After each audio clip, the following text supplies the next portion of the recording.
going into this story about RFK Jr. and his visit in New Hampshire. This happened this morning. Unfortunately, I wasn't able to make it there, but I did decide I would talk about it tonight.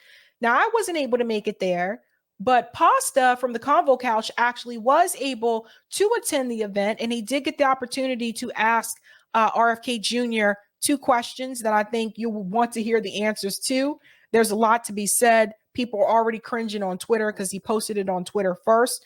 But first, I want to get started with the beginning of RFK Jr.'s speech that he actually has at the New Hampshire Senate House. So this is a part of a series that they do where they invite presidential candidates to come speak at the Senate in New Hampshire.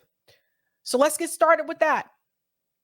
Introduction of guests, and it's my pleasure to continue the tradition that we've adopted over the last several months to welcome to our state first in the nation candidates. And so without further ado, it is my pleasure to recognize Robert Kennedy Jr.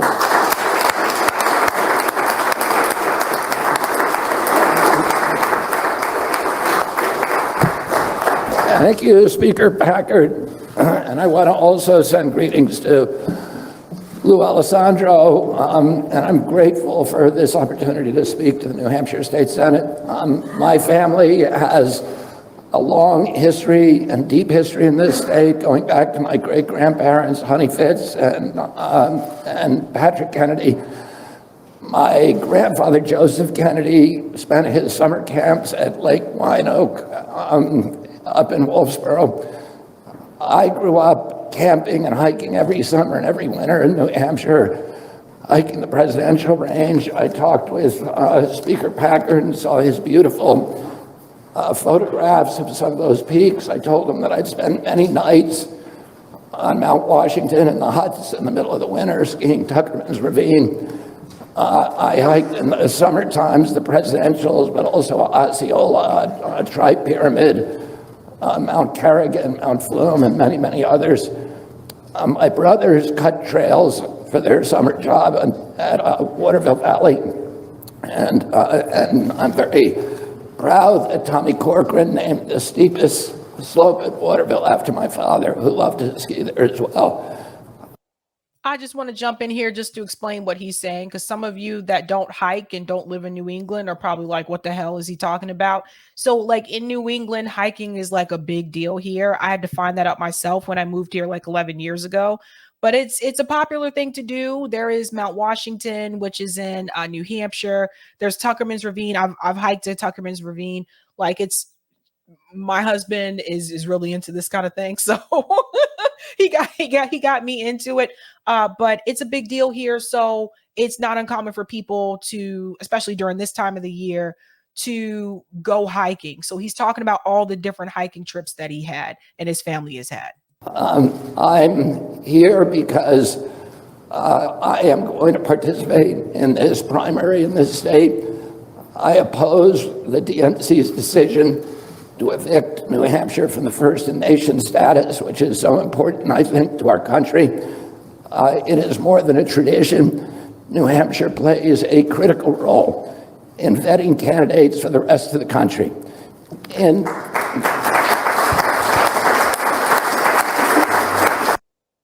So that piece is important when he says he plans to participate in the primary. Let's remember that the Democratic Party, they changed the primary state order. So instead of New Hampshire, the order was like Iowa, New Hampshire. Now South Carolina is actually going to be the first state. So basically what is happening is that New Hampshire didn't like that too much, and they're deciding to go ahead with things the way that they usually did it anyway. So what that means is that if RFK Jr., he's telling you that he is still going to participate in that New Hampshire primary, I assume Marianne Williamson will probably do the same. Joe Biden, on the other hand, would not be able to do it at the same because the party voted against it, right? So it seems like they're willing to take, if there is a penalty, it seems like New Hampshire is willing to pay the fine and to take the penalty and keep their spot. So they're still planning to run things as normal, and so is Iowa. So I just wanted to explain that for those who are not aware. That's why he says, I plan on participating in this primary in New Hampshire. Other parts of the United States, the states are content with having politicians come in with money that they've gotten from billionaires and carpet bombing the state from 30,000 feet with advertising, or staging occasionally rallies that are heavily orchestrated, where the crowds are heavily screened and they're kind of a kabuki theater of democracy. But here, politicians get real democracy. They encounter people, they have to go to the hair salons, the barber shops, the diners, the gas stations. They have to talk to the 80-year-old lady who reads the Financial Times and The Economist every week and ask them a question and a follow-up question and another follow-up question that they will never get from CNN. They will never get it from the New York Times even. And it's retail politics. And they are vetting our candidates the same way that they would vet a city council candidate or a local mayor. And they do it for the rest of the country. And the other thing that's very important about New Hampshire is that 42% of the people in this state are registered independents. It's the highest of any state. And the importance of that right now is that those are people who are critical thinkers, they're independent thinkers, and they're able to step outside of that fixed, paralyzing iceberg of partisanship. Pause right there for a second. Let's talk about the independent registered voters in New Hampshire. So when I tell you that politically New Hampshire can be a mixed bag, this is very much true. If you go to some of the coastal cities in New Hampshire, it tends to be a little bit more progressive. So like if you go to Portsmouth, New Hampshire, you'll see this more like an artist community. It's similar in other states as well. Like there's always like that coastal town or coastal city where a lot of artists and stuff gather. But if you go to some of the more rural parts of New Hampshire, you may get some voters that may be a little bit more conservative. But independents kind of travel throughout the state. And I want to mention something as well that I think often is not talked about in reference to New Hampshire voters, something that has changed within the past couple of years. There has actually been an influx of Massachusetts residents that have moved to New Hampshire. And the reason for that is because this state is expensive. I wish I had something more deep to tell you, but that's the answer. This state is expensive. So I've had friends that have done this as well. When it was time for them to buy a house, they moved to New Hampshire because it was cheaper for them to buy a house in New Hampshire than in Massachusetts. So what that means is that you do have some of the more progressive minded voters that had roots in Massachusetts that have relocated to that southern part of New Hampshire so they can still commute to work here in Massachusetts. I know it's crazy, but people do it. They've settled there in New Hampshire, and that can change the politics of the state. So when I tell you that New Hampshire is more of a mixed bag, it is. You have some of the people in the state that have like that progressive kind of minded, mentality. Then you have some people who are Republicans, and you also have people who are, like the vote blue, no matter who, Democrats, but it's a mixed bag. And there are also a large number of registered independent voters in New Hampshire. So I think that we need to pay attention to that in reference to what this could look like for the rest of the country. But the demographics, the voting demographics can change at any time. All it takes is for people to start to relocate, for things to start to shift. There was a time when New Hampshire typically voted like red, right? Republican, but that has changed and has shifted more to blue. But yeah, you have to understand what's been happening. Like people have been moving around. So that's something to pay attention to.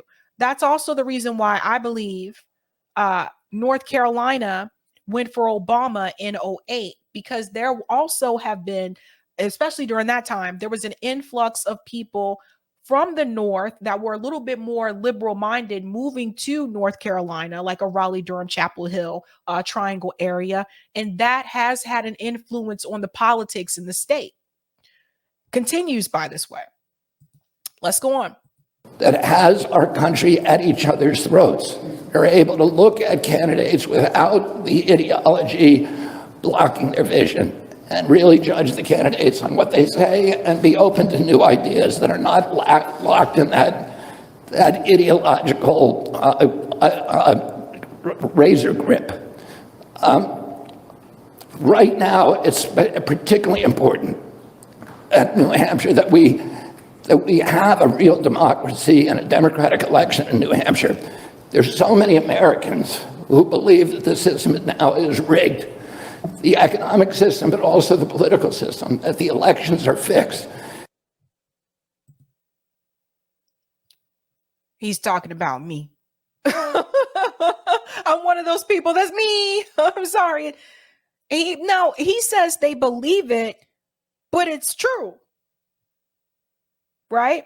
So this is RFK Jr. letting you know he knows. Like, he knows it's fixed. I've showed you other things about this as well, but it's kind of funny to me. He said there are so many Americans that believe it's fixed. When I first watched this video, and I was like, me. New Hampshire has the gold standard for political elections. People don't question the results.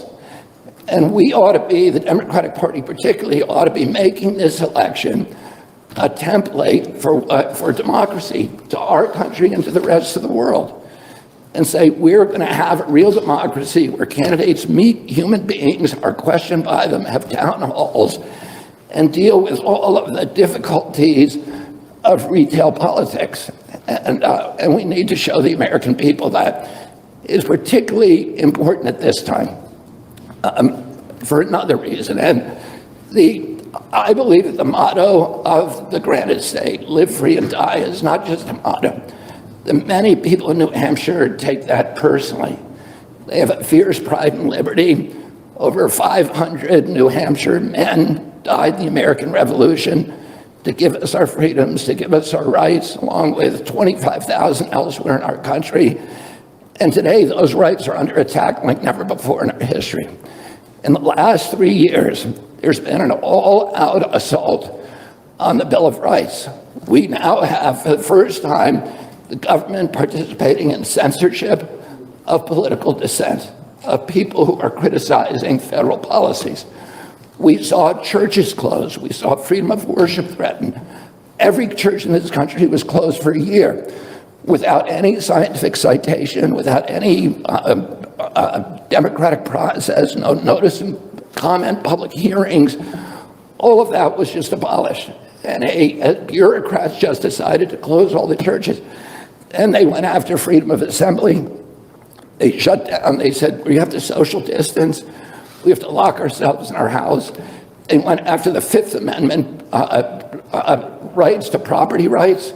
They closed down 3.3 million businesses in this country with no due process, no just compensation.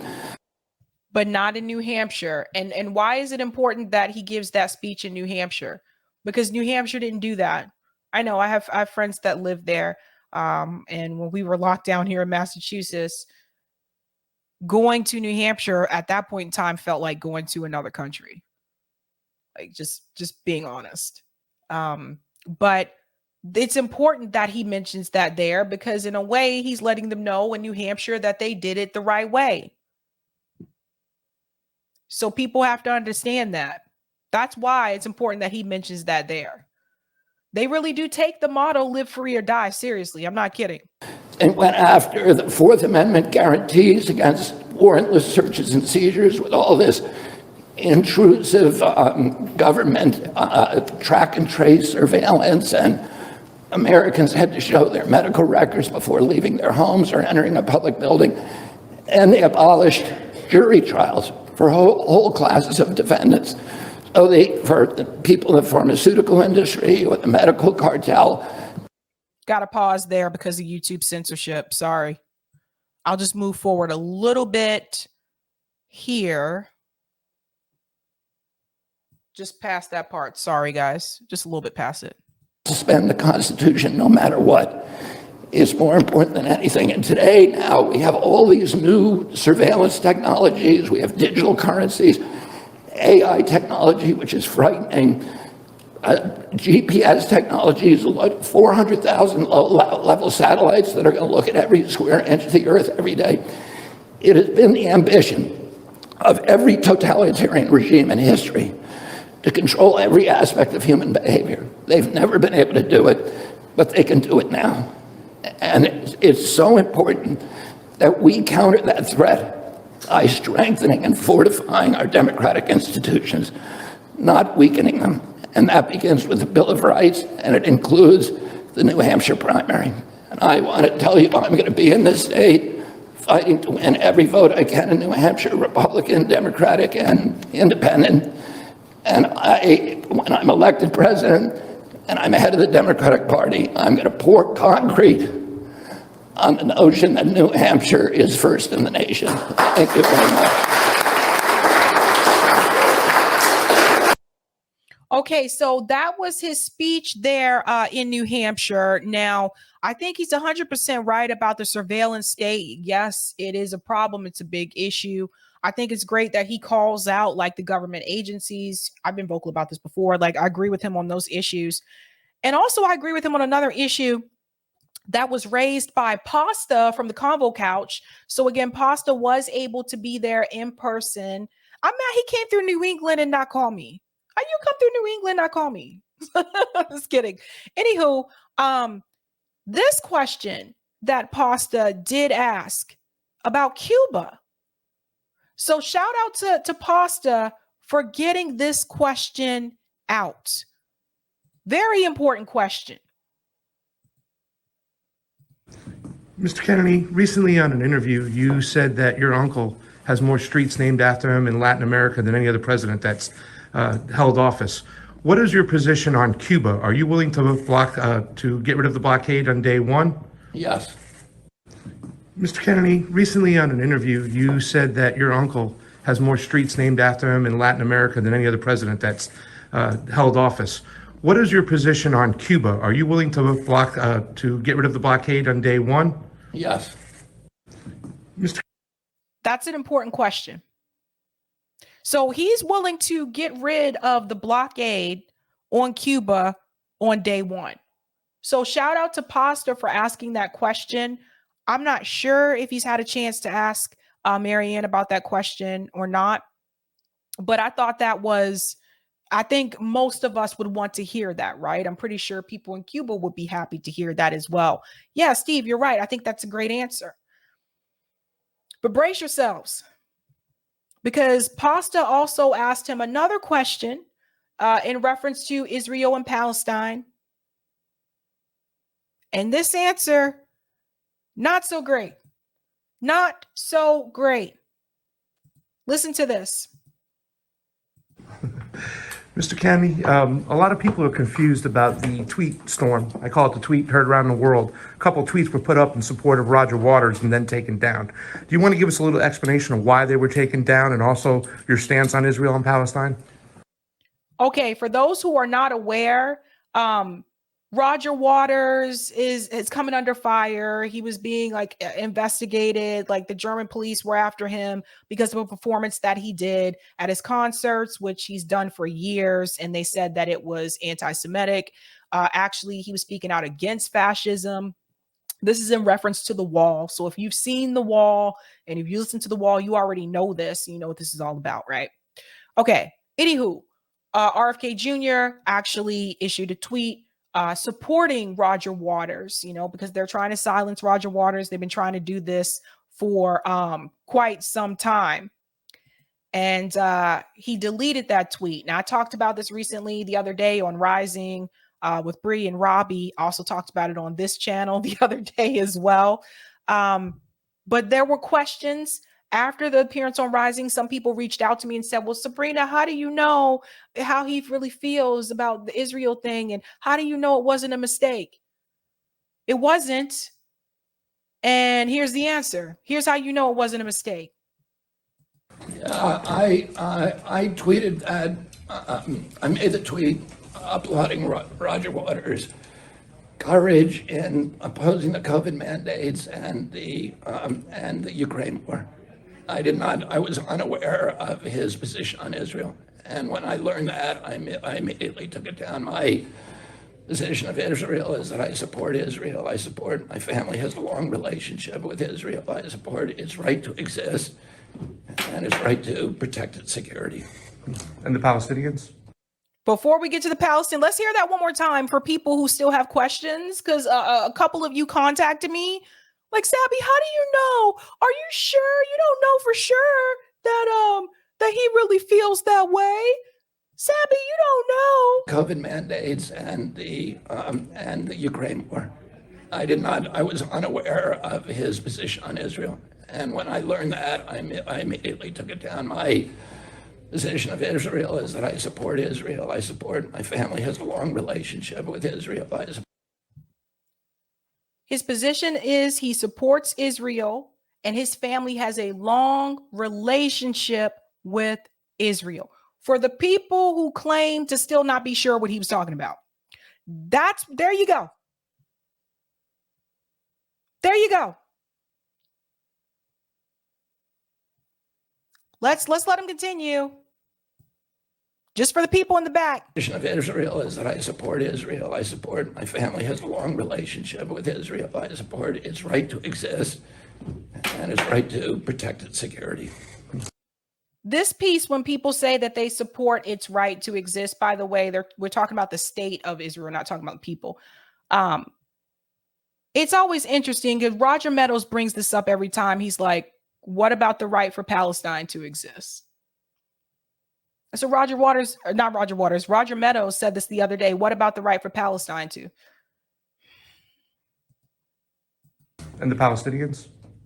And a humane outcome and a recognition ultimately of the aspirations of the Palestinian people is important for everybody. Thank you. Aspirations. When it comes to the Palestinian people, it's just about the aspirations. Now, here's a question. Look at this. Watch this. So here's Dennis Kucinich. Dennis Kucinich is the campaign manager. I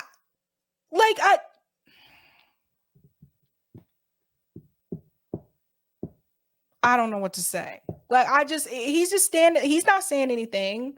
I don't know, man. I don't know. And I'm going to show you some of the comments because it's a hot mess. The Palestinian people is important for everybody. Thank you. Thank you. What do you make of it? Now let's see some of the comments. So again, shout out to Pasta for getting that question in there because it's not easier. Oz has a great comment and we're going to show this. He goes, here, let me give you a hand, or better yet, Claire Daly will help you fix your response to questions like the one that you were just asked. So let's go ahead and bring in Claire Daly here. Over 5 days earlier this month, Israel attacked and bombed Gaza 323 times. 10 civilians were killed, 1,100 people displaced. More than 150,000 Palestinian civilians have been killed or injured in Gaza and the West Bank since 2008. 33,000 of those were children.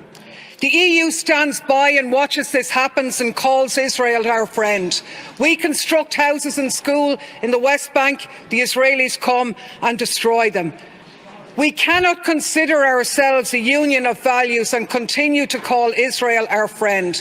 We need to have this conversation, but in light of the time constraints that we are now already under, and the positive remarks by some of the other groups that they will facilitate a full and necessary debate on this in June, I'll withdraw it on that basis.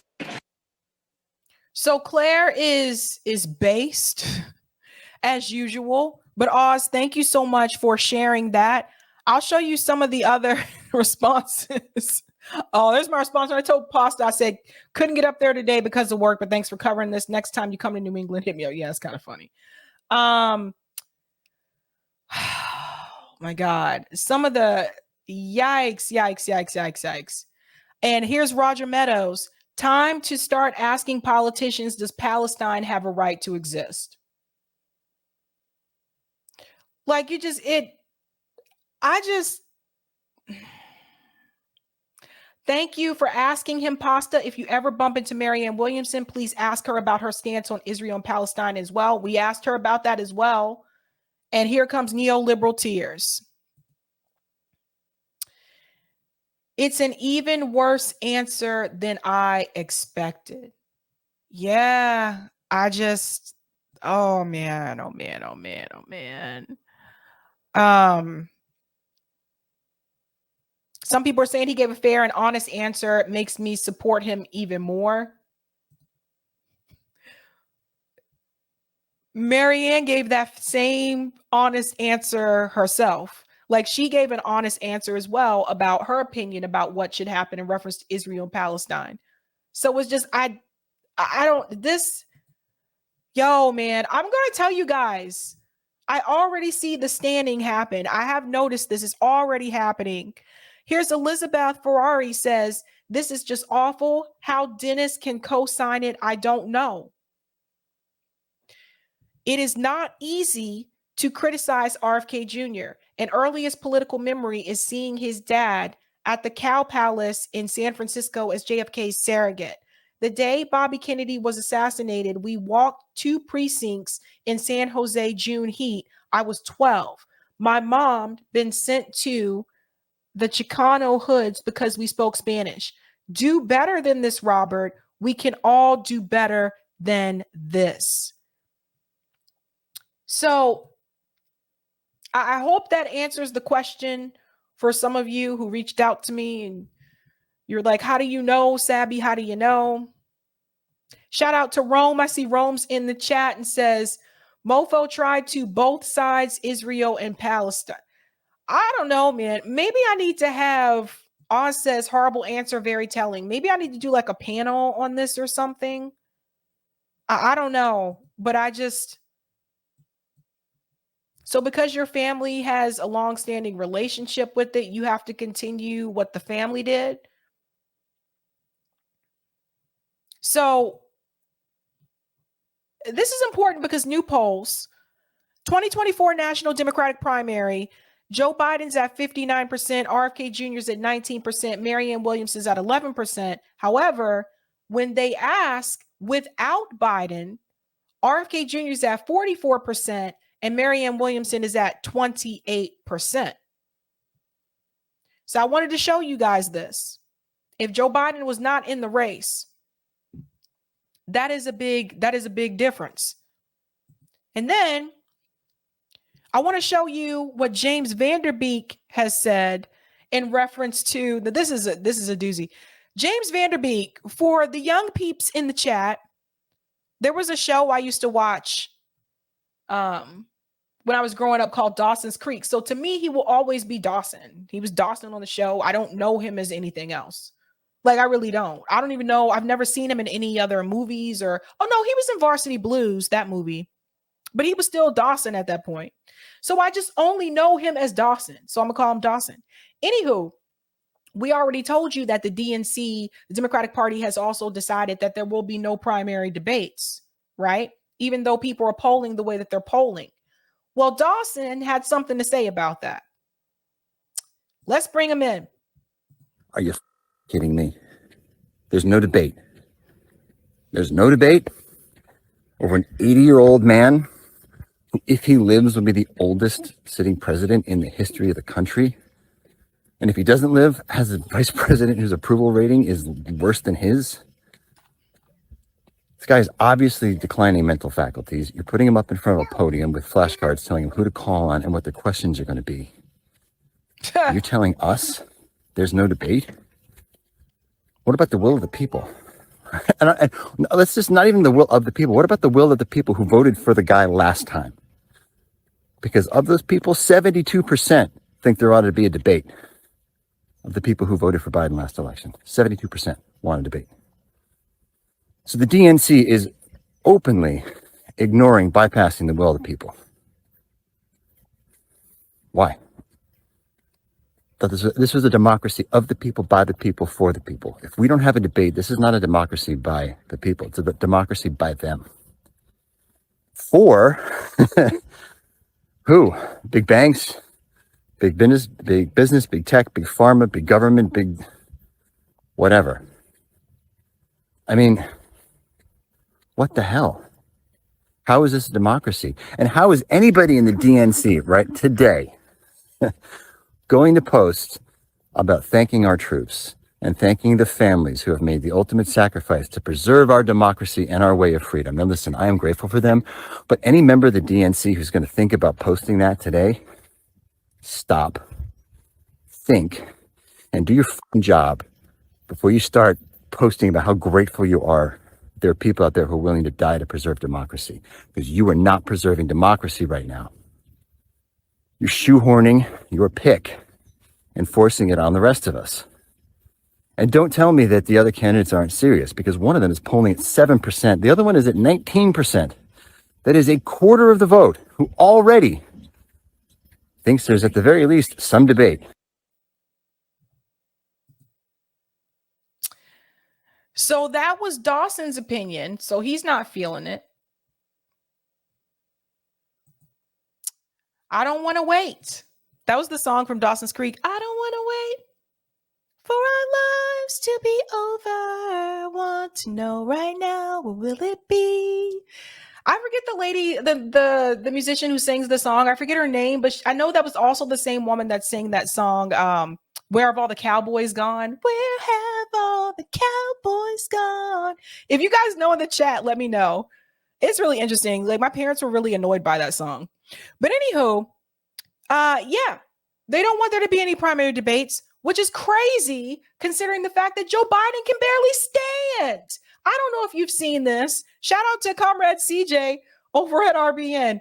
Breaking: the guy falling on the stage at the U.S. Air Force Academy graduation is the weekend at Bernie's presidential candidate that's supposed to beat Donald Trump in 2024. Who on earth believes that Trump is going to have a field day with Dementia Joe? I don't know if you've seen it, but hold on.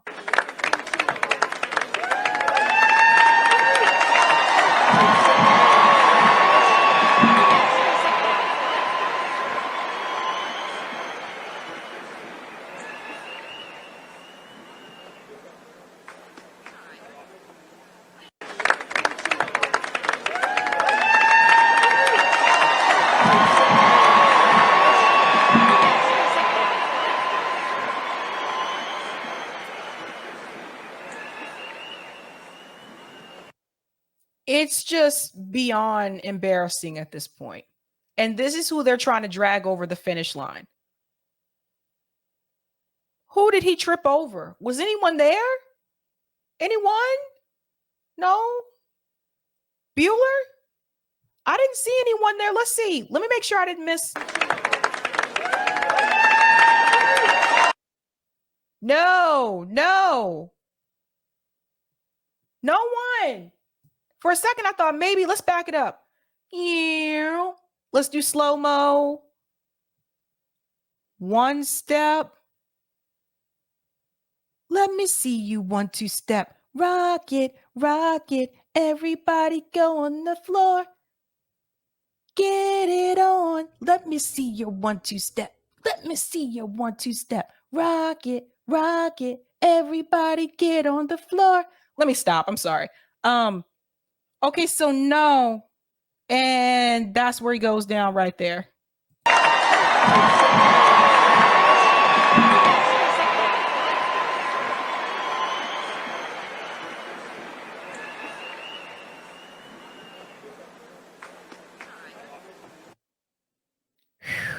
JB says a walker would be more protection than Secret Service at this point. And they don't want to have debates.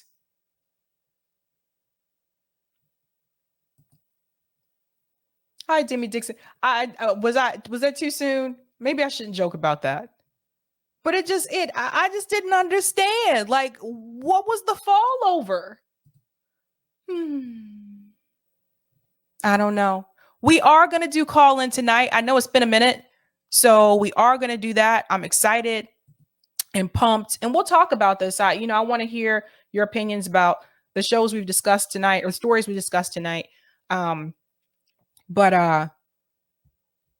I don't know, man. You got Joe Biden who can't stand.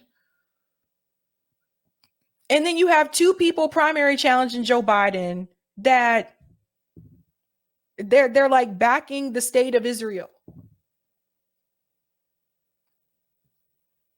Palestinian people are always mentioned after the fact. It's always the state of Israel first and the Palestinians are mentioned last. And I've been noticing that for quite a while. Ay, ay, ay.